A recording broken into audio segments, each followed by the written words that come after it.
ladies and gentlemen, and movie lovers of all kind, and welcome back to the channel. As always, I am your host, Brett Murphy, and for today's video, it is going to be another ranking. And I am going to be ranking all 3 of the Back to the Future movies. In my mind, the 3 Back to the Future movies combine to make one of the best, well-rounded, and endlessly enjoyable trilogies out there. But there's never really seemed to be a general consensus that determines which one is definitively the best. So I figured why not get my opinion out there. Before we hop into the actual ranking, I just wanted to let you all know that I have an entire playlist dedicated to all of my ranking videos. So be sure to check that out and I guarantee you'll find something you like. And with all that being said, start your flux capacitors, find a source for 1.21 gigawatts, because great Scott, we are going back to the future and hopping right into things. Number 3, Back to the Future Part 3.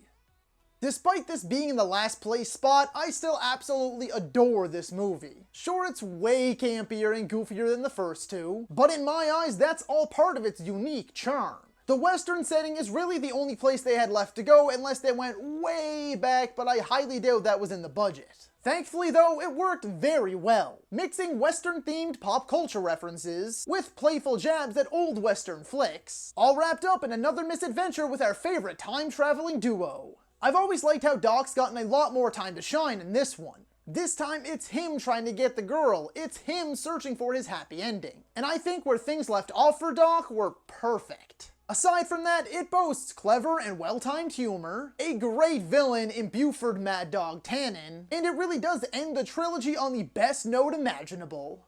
Number 2, Back to the Future Part 2.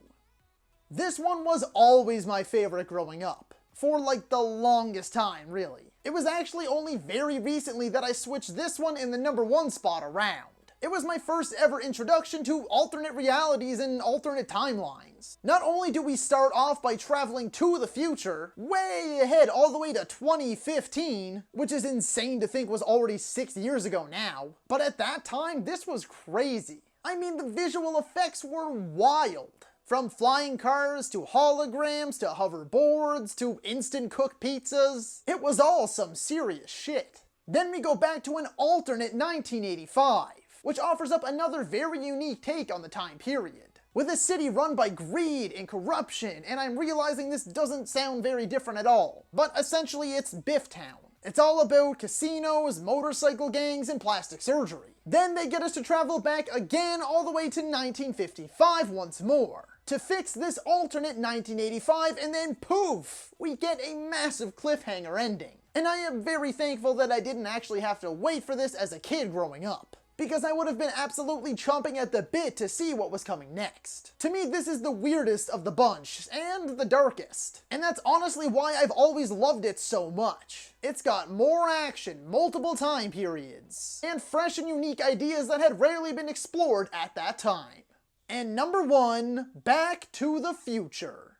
An instant classic back then and an all-time classic now. There is really nothing out there quite like it. I mean, obviously we have a million time travel movies by now, but nothing has ever even come close to recapturing that magic and sense of wonder and bewilderment like the original Back to the Future. It mixes laugh-out-loud comedy, brilliant storytelling, memorable characters, like Michael J. Fox was sensational as Marty McFly, Christopher Lloyd was superb as Doc Emmett Brown, Tom F. Wilson plays one of cinema's most recognizable and best villains in Biff Tannen, not to mention Leah Thompson and Crispin Glover both play their parts phenomenally. And we will continue on down my list by mentioning its endless iconic moments, and some weird and questionable stuff here and there. But when it all comes together, it is truly one of the best movies ever made in my mind. I've seen it more times than I could ever care to count. And I have never gotten sick of it. I have yet to grow tired of it. And I doubt I ever will. It's timeless, it's exceptional, it's among the best that the 80s has to offer, it's a landmark in cinema, and one of my personal all-time favorites. So that is all for today's video, folks. Be sure to let me know down in the comments if you agree or disagree with my ranking. And while you're down there, feel free to let me know what ranking you'd like to see next. If you enjoyed that video, be sure to hit that thumbs up button, and if you'd like to see more content, consider subscribing to my channel and ringing that little bell icon, that way you can be notified about all of my latest uploads. And as always, stay safe, thank you so much for watching, and that's a wrap. Hey you, yeah you, if you made it this far, just know I appreciate you, and while you're here, consider hitting that subscribe button.